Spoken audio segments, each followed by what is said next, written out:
Salam dan bahagia. Perkenalkan, nama saya Zafira Maharani Dinda Putri. Di sini saya akan menjelaskan tentang buku pedoman SMK 3 pada PT Coklat Organik Kastara.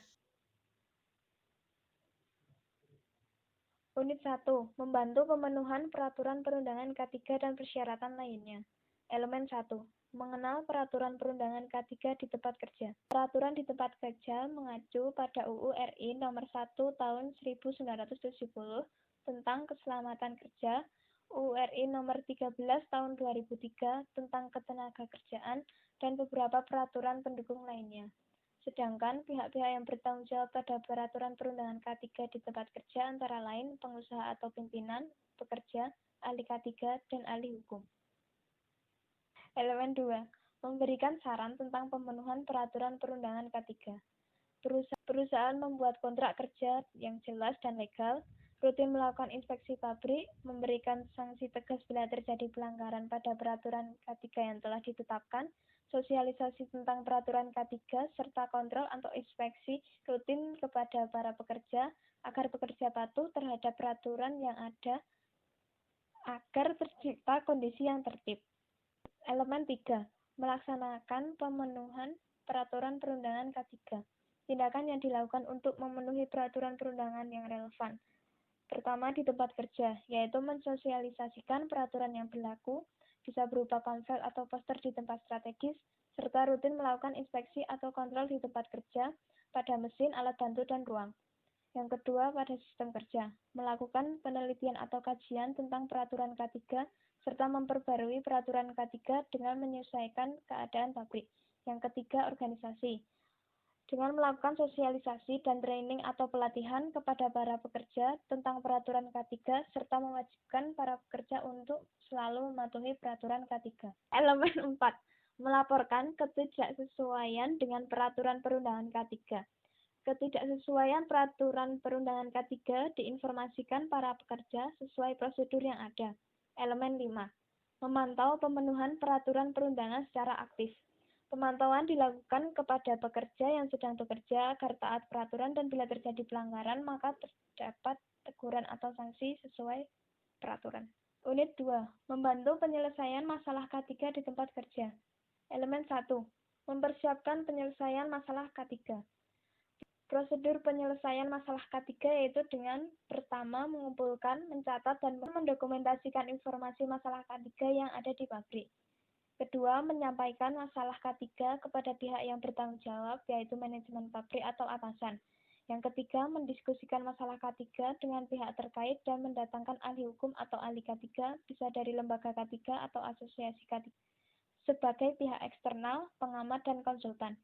Yang keempat, mencari penyelesaian dari masalah K3 dengan seadil-adilnya. Yang kelima, mencatat, mendokumentasikan, dan menyampaikan hasil akhir kepada para pekerja. Elemen 2. Memberikan masukan pada penyelesaian K3. Cara yang pertama yaitu mendatangkan pihak eksternal yang berperan sebagai penengah agar mendapat penyelesaian masalah yang seadil-adilnya bagi kedua belah pihak. Yang kedua yaitu mengadakan diskusi bersama agar mendapat penyelesaian masalah. Elemen 3. Mengkomunikasikan hasil proses penyelesaian masalah K3 secara efektif. Hasil proses penyelesaian masalah K3 dikomunikasikan kepada pekerja dengan pelatihan, sosialisasi, dan konsultasi terkait masalah proses penyelesaian berupa diskusi terbuka, lobby, dan lain-lain, dan penyelesaian yang didapat secara terbuka dan jelas agar tidak terjadi kesalahpahaman antar kedua belah pihak dengan didampingi pihak eksternal yang terlibat seperti ahli hukum dan ahli K3. Unit 3. Partisipasi dalam proses konsultasi dan komunikasi K3. Elemen pertama, memberikan kontribusi dalam membangun proses konsultasi di tempat kerja, yaitu dengan menginformasikan masalah K3 dengan cara sosialisasi, pelatihan, konsultasi, simulasi SOP. Hambatannya, tingkat pendidikan tenaga kerja, perbedaan budaya, lokasi pekerjaan, lemahnya SMK 3. Yang bertanggung jawab yaitu, pertama, personal, bertanggung jawab atas diri sendiri, spesialis K3 sebagai pemberi informasi, penasehat teknis K3 sebagai penasehat atau penengah. Elemen 2. Memberikan kontribusi untuk memperoleh dan menyampaikan informasi mengenai isu-isu K3. Untuk mendapatkan informasi isu K3 yaitu dengan cara survei, wawancara, audit, inspeksi, pencatatan dan penyimpanan arsip. Sumber informasi dan data K3 didapat dari penyelidikan kecelakaan, laporan audit, catatan P3K, instansi berwenang, lembaga industri, serikat pekerja, spesialis K3, website, dan jurnal. Materi tersebut dikomunikasikan melalui diskusi, rekaman audit, email, dan media komunikasi lainnya. 3. Membangkitkan isu K3 dengan pihak lain. Isu K3 yaitu terjatuh, tertimpa atau terkena benda atau alat, terjepit benda atau alat, pengaruh suhu tinggi ruangan, terkena arus listrik. Isu K3 dicatat, ditindak, dan dikomunikasikan secara efektif. Unit 4. Memberikan kontribusi dalam penerapan sistem manajemen K3. Elemen 1. Memberikan kontribusi dalam pengelolaan informasi dan data K3. Pencatatan data berupa pencatatan kejadian dan peraturan perusahaan. Sumber informasi dan data K3 didapat dari perundangan K3, pekerja, spesialis K3, dan konsultan.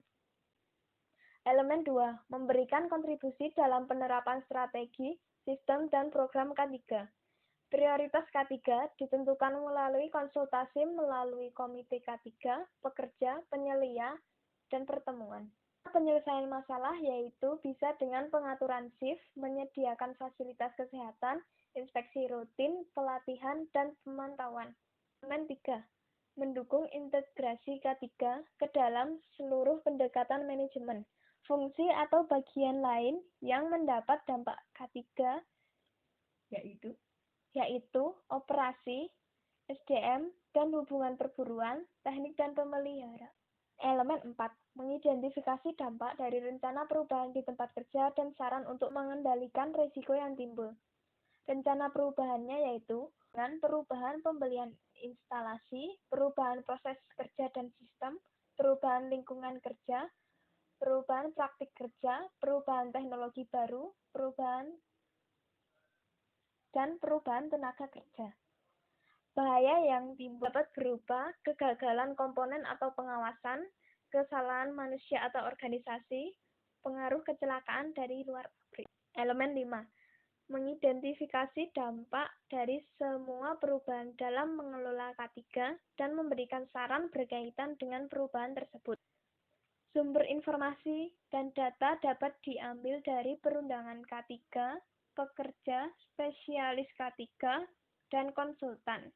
Saran yang diberikan untuk perubahan tersebut yaitu dengan rutin melakukan inspeksi, memberi sanksi pada pelanggar, dan memperbaiki manajemen K3. Elemen 6. Mengevaluasi efektivitas pendekatan pengelolaan K3. Untuk evaluasi didapat dari konsultan, spesialis K3, dokter kesehatan kerja, dan fire engineering. Bagian yang perlu ditingkatkan yaitu ketertiban para pekerja, SOP, penggunaan APD, safety di tempat kerja, ketersediaan konsultan, dan fasilitas kesehatan. Sekian, terima kasih. Salam.